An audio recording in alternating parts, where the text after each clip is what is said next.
When it was announced by Marvel that Robert Downey Jr. is going to be returning to the MCU, a lot of people are wondering, well, why now? Because Robert Downey Jr. himself has said in the past that he doesn't feel like it would be right for him to come back to the MCU after the way Avengers Endgame concluded, with his character coming full circle from starting off as kind of an arrogant egomaniac to someone who's willing to sacrifice himself for the good of everyone else.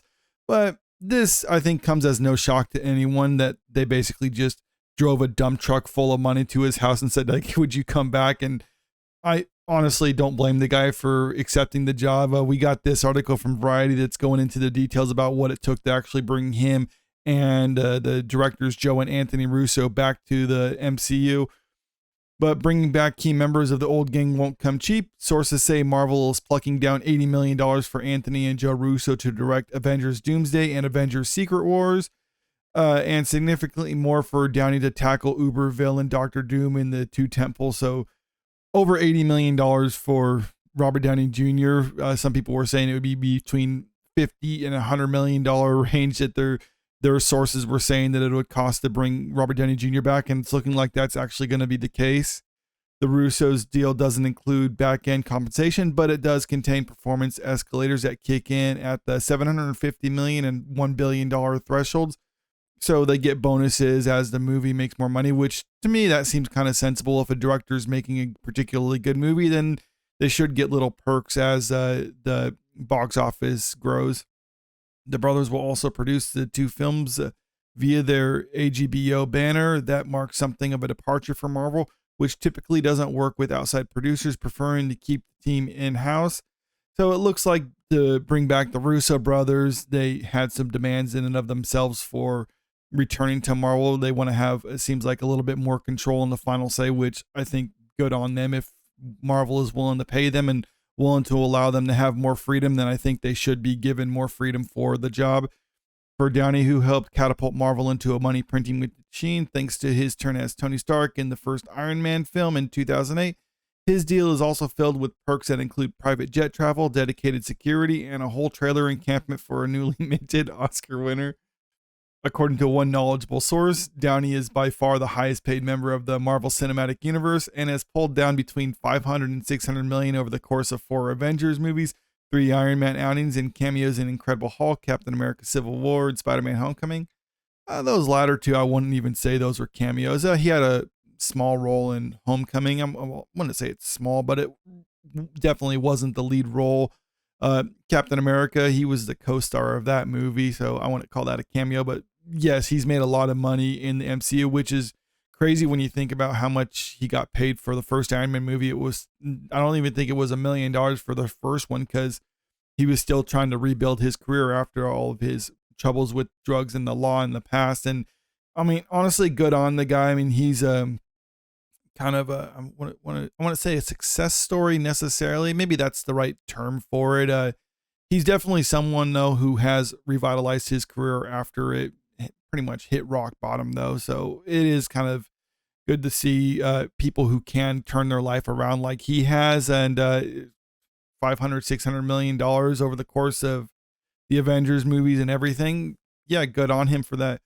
Still, some changes are in order. While the Russo brothers' previous 2 Avengers movies shot in Atlanta, the new outings will be filmed in London. Okay, so we got that already. But one of the issues with this movie, though, and with Robert Downey Jr. returning to the MCU, is a lot of people don't like the idea that he's returning altogether, and some people don't like the idea that he's going to be returning as Doctor Doom, or going to be making that character. This poll was put out.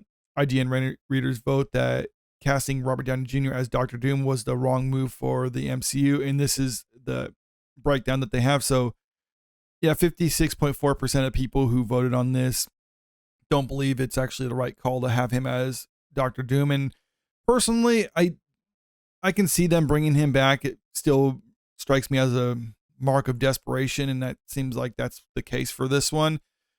Because we've seen the MCU kind of fall in recent years, but bringing him back, I can kind of understand it. But yes, having him as Doctor Doom, I don't like the idea of that. I think there should be a dedicated Doctor Doom, or at least that should be the primary antagonist. And if they're going to be bringing back Robert Downey Jr., then he should be playing Iron Man if they're going to have him.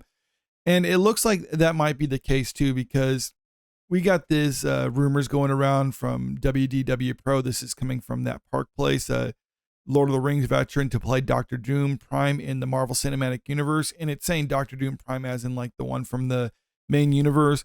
Robert Downey Jr., the speculation is that, or at least according to some of the insiders that WDW Pro has, is that Robert Downey Jr. will be playing Iron Man, but he will also play a variant of Doctor Doom in a different universe. And the reason they says that they're making this announcement of him as Doctor Doom is because you really couldn't conceal the fact that Robert Downey Jr. is in an Avengers movie. So if it turns out like there's photos of him on set or he's in town when they're filming the Avengers and other stuff like that, basically you just couldn't keep it under wraps. So they have to make some reason why he would be present on the filming of this movie. So they're, instead of people just thinking like, oh, they're bringing back Iron Man, they make this big announcement that he's going to be playing Doctor Doom, and then that can get people talking about it. I did a video yesterday talking about these rumors and other things like that. But then the question is, if he's mostly going to be playing Iron Man, then who's going to be playing Doctor Doom? And that's where we get this. Now, during the Pro show live stream, Pro provided more details and revealed that Viggo Mortensen will play Doctor Doom as well. First, he shed more light on Robert Downey Jr.'s role as Doctor Doom. Robert Downey Jr. is getting paid somewhere between $50 and $100 million to do this, and now we found out that it is close to the $100 million mark. And when he does this, he's almost certainly going to get close to the $100 million. You don't get paid $100 million to play the villain. He reiterated, you don't get paid $100 million to play the villain. There is no way his role is to simply come in and play Doctor Doom and that's it. Fans have an expectation when he's coming back, and Kevin Feige with the multiverse has an expectation. He goes on to say, according to his sources, Robert Downey Jr. will be playing one Doctor Doom, that there are other Doctor Dooms in these stories. We are hearing that the person will play potentially the prime Doctor Doom is someone who might be familiar with many languages, an actor who is strong in many languages, including fantasy languages, and Robert Downey Jr. may play a Tony Stark who becomes the hero by his final film in the MCU, and Doctor Doom Prime may be played by someone who the Russo brothers want so badly. Guest Jonathan Watson of theonering.com then guessed that the individual was Viggo Mortensen. WDW Pro confirmed this guess, saying, we're hearing that contractual negotiations may be underway. That's all I can say. And to me, honestly, Viggo Mortensen as Doctor Doom, I think would be a good fit for the role. And I don't understand why they didn't just unveil him at Comic-Con. That would actually, I think, would have been a pretty good reception if they would have took off the mask and it was Viggo Mortensen with that type of crowd. I think people would have gone crazy over that and been like, oh yeah, that's good. That's good. He's a good choice for the role. But if contractual negotiations are currently undergoing, then maybe they don't want to necessarily announce it just yet. Maybe they'll do an announcement later on, because I don't think you could keep it under wraps that Viggo Mortensen is going to be playing Doctor Doom, or at least a version of Doctor Doom in the movie, which also Viggo Mortensen has said in recent interviews that he doesn't really like franchise movies or things like that. And that's why he's not usually in a whole lot of them, which would be kind of interesting, the fact that he's in this one when he said that. But this is what he had to say specifically. I don't really look for or avoid any kind of genre or any size budget. I just look for interesting stories. It doesn't matter to me what the genre is or what the budget is or who's making them. He elaborated, I never do a movie just because so-and-so is directing it. It has to be about the story. And if I think I'm right for the character, that always comes first.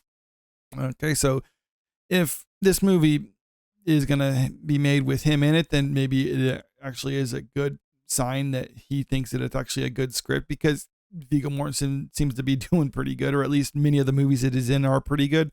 But of course, there's always this little bit too at the end of that interview, but they're not usually that good. I mean, to me, they're not usually that well written. And he's talking about franchises.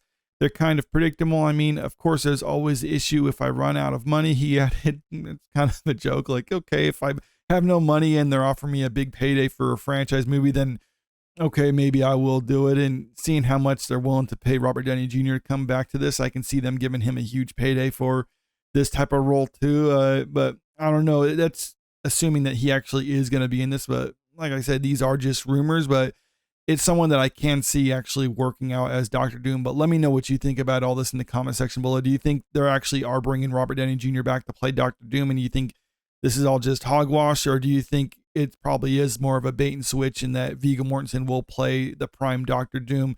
And also, if you haven't already, make sure you click that subscribe button if you want to stay up to date with the latest entertainment news. And don't forget to click that like button and share the video out there because it helps out with the channel. Thank you.